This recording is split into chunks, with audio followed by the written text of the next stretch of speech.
ऋग्वेद में उल्लेखित ब्यास नदी का नाम महर्षि व्यास के नाम पर रखा गया है। इस नदी के पुराने नाम की बात करें तो इसे अर्जिकिया या विपाशा नाम से संबोधित किया जाता था।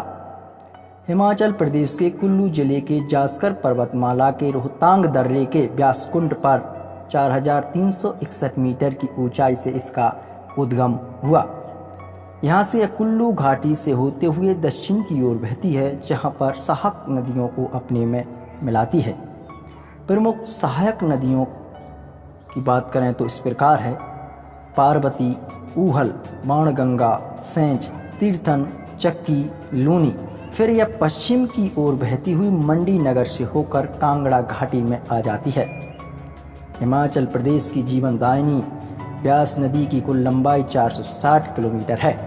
हिमाचल में 256 किलोमीटर बहती है तो पंजाब में 214 किलोमीटर का सफर तय करती है। पंडोहो बांध के नीचे ब्यास नदी पर पौंग बांध बनाया गया है। इससे बनने वाले जलाशय को महाराणा प्रताप सागर बांध कहते हैं। यहाँ एक पक्षी अभ्यारण्य भी बनाया गया है। यह बांध हिमाचल के तिलवाड़ा जिले में है, जिसका निर्माण 1961 में प्रारंभ हुआ और 1971 में पूर्ण हुआ था। ब्यास नदी परिदृश्य की आकर्षक सुंदरता आगंतुकों को सम्मोहित करती है। महान संत नारद, वशिष्ठ, विश्वामित्र, व्यास, पिरवर, कणव और परशुराम अक्सर इन स्थान पर जाते थे और इस नदी के तट पर ध्यान करते थे। उनके मंदिर आज भी बने हुए हैं। ब्यास नदी कुल्लू और कांगड़ा की सुंदर घाटियों का निर्माण करती है। इसने पहाड़ी संस्कृति की प्रगति में एक उल्लेखनीय भूमिका निभाई है, जो लंबे समय से कस्बों और पहाड़ी गांवों में रहने वाले पहाड़ी लोगों के जीवन की अनुमति देती है।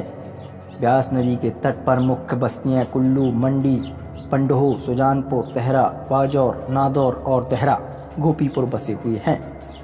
ब्यास नदी के दाहिने किनारे पर स्थित मनाली का पर्यटन स्थल अपनी प्राकृतिक सुंदरता के लिए दुनिया भर में प्रसिद्ध है। मनाली से गुजरने के बाद यह नदी घने सदाबहार जंगलों के एक नेटवर्क से गुजरती है और घूमती हुई कुल्लू शहर में प्रवेश करती है।